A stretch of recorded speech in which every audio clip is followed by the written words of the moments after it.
Fritz Klein was one of the most notorious Nazi physicians during World War II. Although his name is not as well known as Joseph Mengele, his actions left a lasting mark of suffering and horror in the history of the Holocaust. Before the war began, Klein worked as a physician in Romania. He had studied medicine and, like any healthcare professional, had sworn to dedicate his life to protecting and saving patients.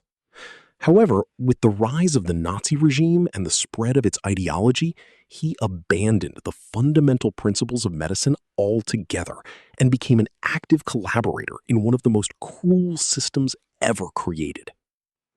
His darkest period began when he was stationed at the complex of concentration and extermination of Auschwitz. There, he played a key role in the so-called selections carried out at the arrival ramps. Each day, thousands of men, women, and children descended from the trains after long and exhausting journeys. Many of them still believed they would be transferred to work centers or resettlement. However, in mere seconds, their fate was decided. Fritz Klein observed the newcomers and, with a simple gesture of the hand, determined who would be sent to forced labor and who would be led directly to the gas chambers. Those decisions signified the difference between life and death for thousands of people.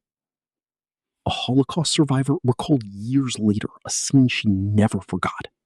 During one of those selections, Klein argued with other officers about the fate of her 12-year-old son. The mother tried to convince them that the boy was too young and weak to handle heavy work. For a moment, she believed she had succeeded in saving him. But later, she discovered the terrible truth. Her son had been sent to the gas chamber because Nazi authorities considered him unfit to work. That loss accompanied her for her entire life. Beyond participating in the selections, Fritz Klein was involved in medical experiments carried out on prisoners. Various testimonies and documents indicate that he used lethal substances, such as phenol or